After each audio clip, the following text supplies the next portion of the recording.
বিশ্ব রাজনীতির উত্তপ্ত মঞ্চে আবারও নজর কাটতে চলেছে এক গুরুত্বপূর্ণ বৈঠক। মুখোমুখি হতে যাচ্ছেন মার্কিন প্রেসিডেন্ট ডোনাল্ড ট্রাম্প ও ইসরায়েলের প্রধানমন্ত্রী বেনিয়ামিন নেতানিয়াহু। এই দুই নেতার সাক্ষাৎ শুধু কূটনৈতিকভাবে নয়, মধ্যপ্রাচ্য পরিস্থিতি, মার্কিন ইসরায়েল সম্পর্ক এবং বৈশ্বিক ভূরাজনীতির দৃষ্টিকোণ থেকেও এক গভীর তাৎপর্য বহন করে। বৈঠক ঘিরে ইতোমধ্যেই আন্তর্জাতিক অঙ্গনে জল্পনা তুঙ্গে। ট্রাম্প নেতানিয়াহুর বৈঠক এমন একটি মুহূর্তে হতে যাচ্ছে যখন কিনা বিশ্ব মঞ্চে যুদ্ধের দামামা বাজছে।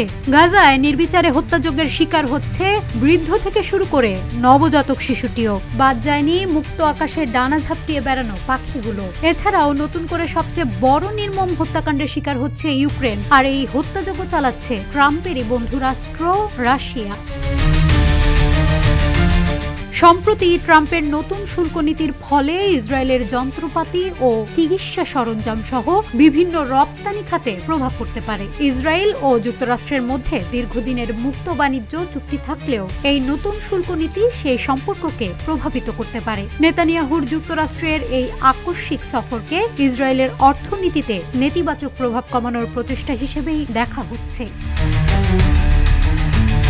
এই দুই মোড়লের বৈঠকে গাজা পরিস্থিতি নিয়েও আলোচনা হবে, কিন্তু কতটুকু আশার বাণী আসবে তা অনেকটাই ধোঁয়াশা। সাম্প্রতিক সময়ে ইসরায়েলের সামরিক অভিযানে গাজায় অনেক প্রাণহানি ঘটেছে, যা আন্তর্জাতিক মহলে উদ্বেগের কারণ হয়ে দাঁড়িয়েছে। নেতানিয়াহু এই প্রসঙ্গে ট্রাম্পের সঙ্গে আলোচনা করবেন বলে আশা করা হচ্ছে।